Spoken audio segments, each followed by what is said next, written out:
Well, here we are back at the Ithaca Farmers Market. I'm loaded for bear today. 2 chest freezers, 3 big coolers, 2 small coolers in the truck. I'm here early to set up because it's going to be a busy day.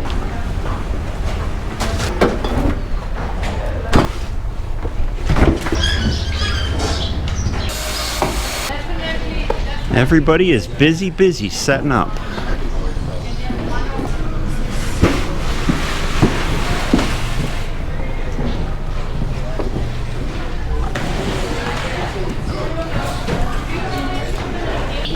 Beautiful fruit. Line. I would like a soup bag. And because I have decided I'm making soup. It's good weather for it, right? Well, right, yeah. Alrighty. You're on camera. Pork belly, yep. Always about to try. Oh my goodness. They're big. Yeah, they run 2 to 3 pounds usually. Selling at the market is a really positive experience. It's a whole different experience than shopping at the grocery store. And if you're growing your own stuff and bringing it to market and selling it, it is so gratifying to talk to the people that are going to eat what you grew. And they're so nice. I don't know how else to put it. It's such a positive atmosphere. It's funny, you know, in my old life, in my old career, I had lots of negative interactions with angry people and stressed out people, and living on a small farm and dealing with customers that purchase our product in this way has removed all that negativity. Farmers Market is an energizing place. It's where you really put gas in the tank to go back to the farm and grow more good products for these folks. Hi, Heather. Can I get 2 dozen eggs? Sure.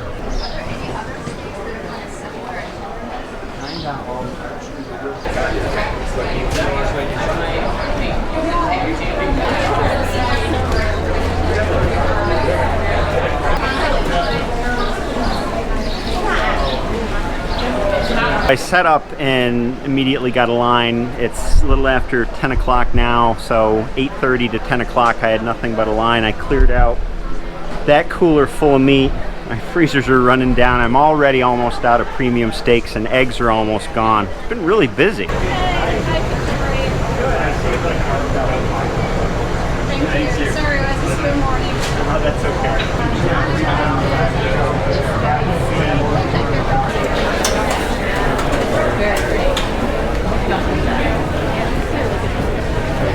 Hi, B. We're a fan of your team. Oh, I have the camera running. Lots of viewers coming to visit today. Yes, hi. Jeff Lippincott. This is my wife, Karen. We're from the Allentown area, Pennsylvania. Okay. You're saying run. It's just my daughter was watching, and she got into it. That's all she looks forward to see the new pigs, the little batch of pigs that you have. Wowie, it's busy today. I feel like I'm selling you guys short by not spending enough time with you, but every time I sit down, I get a line of customers. We need to go hair and makeup first? Or? I always do. You can tell, right, in the videos? Right. I spend a lot of time worrying about my appearance. It's important on the farm, right? Yeah. I wear whatever I grab in the morning. I don't really care.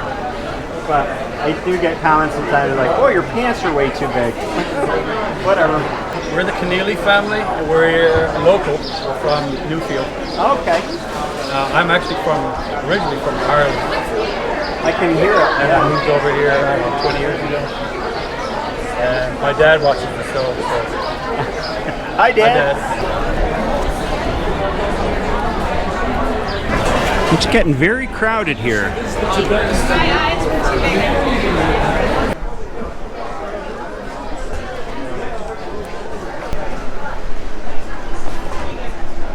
Well, I can get rid of this sign. Fresh chicken's gone. It's lunchtime.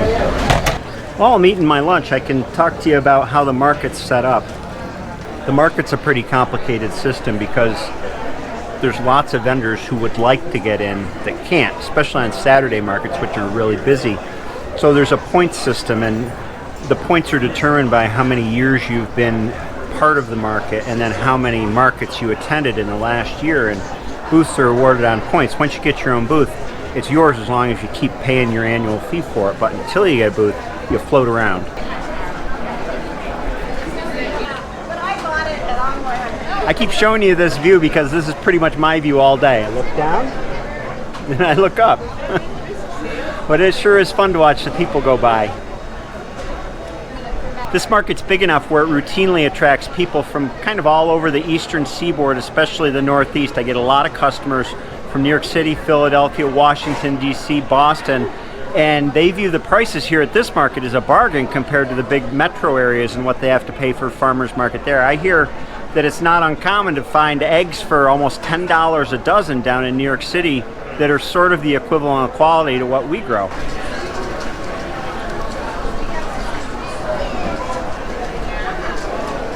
Let's go out and get some lunch and I'll show you what's for sale at the market these days.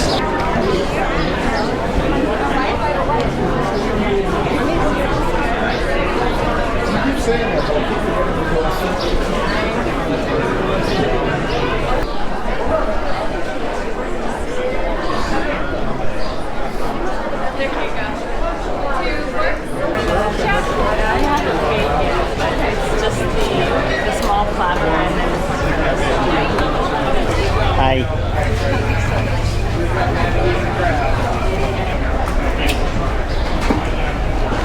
Beautiful.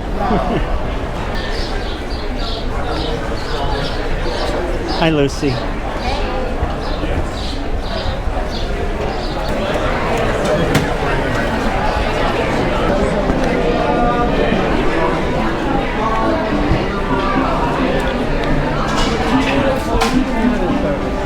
I think I was gonna get a lemonade. Is that right?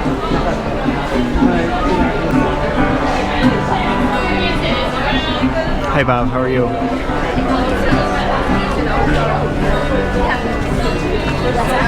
Oh, I love yellow wax. How are you? I can't find them in Pennsylvania anymore. Dining on the lakefront.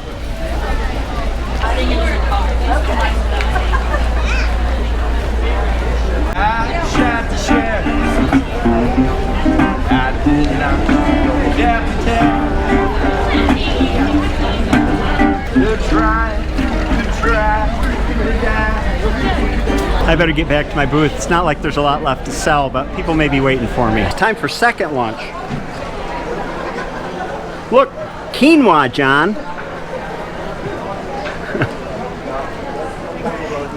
So what happens if you're a vendor here and you don't have a stall? Well, they have this thing called the stall lottery every Saturday morning and Sunday morning, and what happens is if the permanent stall holder or the stall owner isn't coming to market that day, they let the market know ahead of time, and then you come to the auction. You know, this is how we started out. We started on Sunday markets, and you'd have to show up at 8:30 in the morning, and then they would put a map out of all the empty booths for the day, and based on points you would get to pick which booth in order. So when we started out, we wound up with the worst booths, and I remember the first day we showed up, we had one thing for sale, and it was whole chickens, and I remember I had a cardboard sign. It was like a teepee sign or a lean-to sign, and it just said whole chickens, $4 a pound on it. And we did pretty good. We did better than we would have at the smaller markets that we used to sell at. So you work your way up through the system. The more points you get, the easier you do, and eventually we got better and better booths on Sundays. Then we started coming on Saturdays, worked our way up to better and better booths on Saturdays, and then after I think it was 7 years at market, we finally got our own booth here, which we pay a yearly fee on, and it's our booth for as long as we want it. Hey guys, my name is Anthony. I'm from Westchester. I'm here visiting Pete. And my name is Maria as well, and we came to visit him 4 hours away. Yeah. The other thing about selling here, which I find is unbelievable, amazing, is I have never had an unhappy customer in the 8 years I've sold at Farmers Market. Not a single one that has come back and told me about it, at least. And I imagine if somebody were really unhappy, they would come back and say, hey, this piece of meat I got is terrible.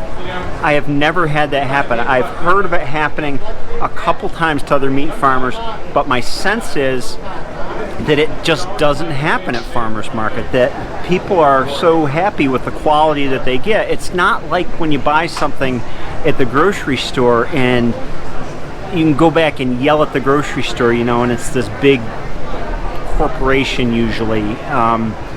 people feel like they enter a partnership with the farmer that they buy from when they're buying from a small local farmer.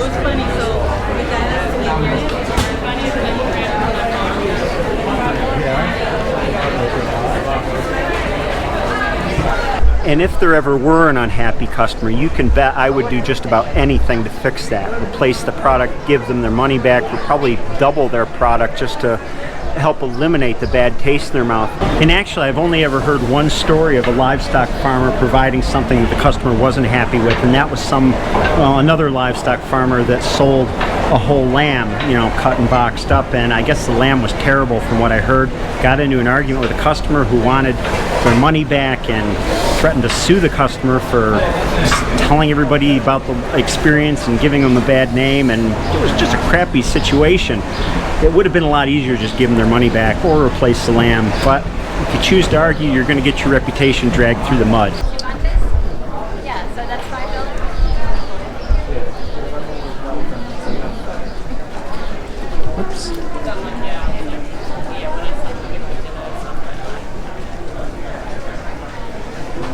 That story I gave about the sheep farmer is one of the reasons I'm thankful to have had a career before farming, because I happen to be partners with somebody who was the most amazing business savvy person I knew when it came to how to treat customers and know what customers wanted.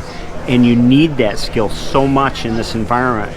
Just as important to you is selling as well as growing. So to exist as a small farmer doing the business like we do, you have to have the sales skills that equal the skills you have for whatever you're growing. You got to grow it and you got to sell it. It's 1:30 and it started to thin out. I sold out of almost everything at this point.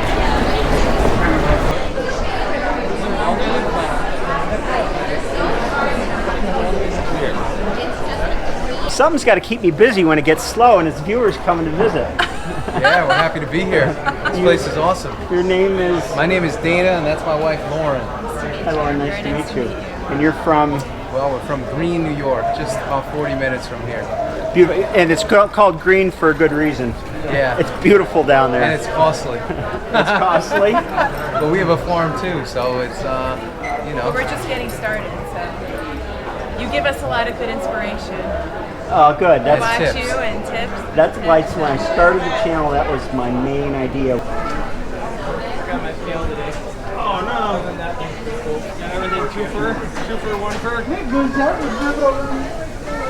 That couple that was just here from Greene, well, he was a coach for the New York Yankees for 10 years before buying a farm in Greene and starting farming. It's amazing the people I get to meet. This market is kind of the big leagues to me.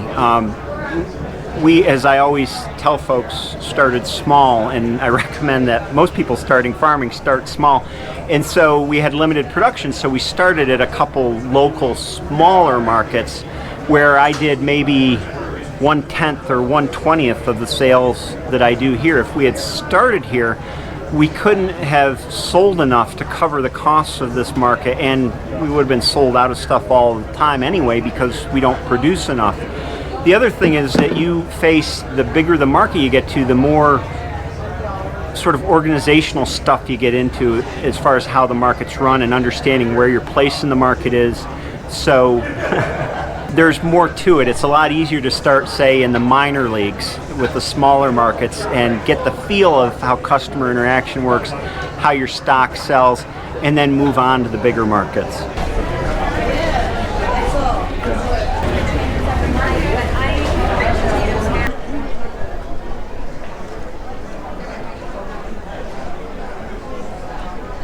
One of the other things I found moving from small markets to a bigger market like this, where there's over 100 vendors here on a day like this, is you need to have some kind of niche that helps customers remember your farm when they're around at market. Now, the typical wisdom at market is it takes customers 3 years to remember who you are. When you have so many customers passing by, they need to see you again and again and again, so you need to keep a regular schedule. But the other thing is there needs to be something about you that sticks in their head. It could be your logo, as simple as your logo, or for us, the big thing is selling fresh chicken every week. That's something that I don't think anybody else at market does, and that's something that is easy to remember for people. The reason we raise the breed of beef that we do is also because it's a unique breed. If I were selling, say, Black Angus beef, I'd have all kinds of competition and people selling the same breed of beef, but they remember, oh, I had Dexter beef from this farm, and they come back to get more. That kind of niche distinguishing isn't nearly as important when you're at a small market where, say, you're the only meat vendor, or the only produce vendor, or the only honey vendor. This really is a busy market. It's 2:15 now, and it's still got a lot of people here. I have breakfast sausage left. Oh, okay. Oh, I love it. Yeah, it's pretty slim pickings, but it's busy this morning. Oh, yeah, there's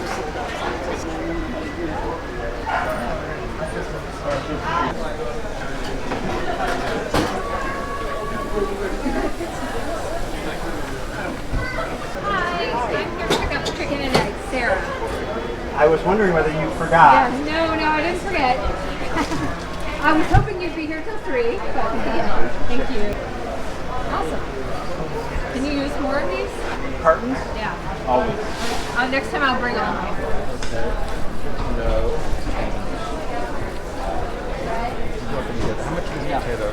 It's 2:45. It's time to start the slow pack. Look at all these empty bags. It's been a good day.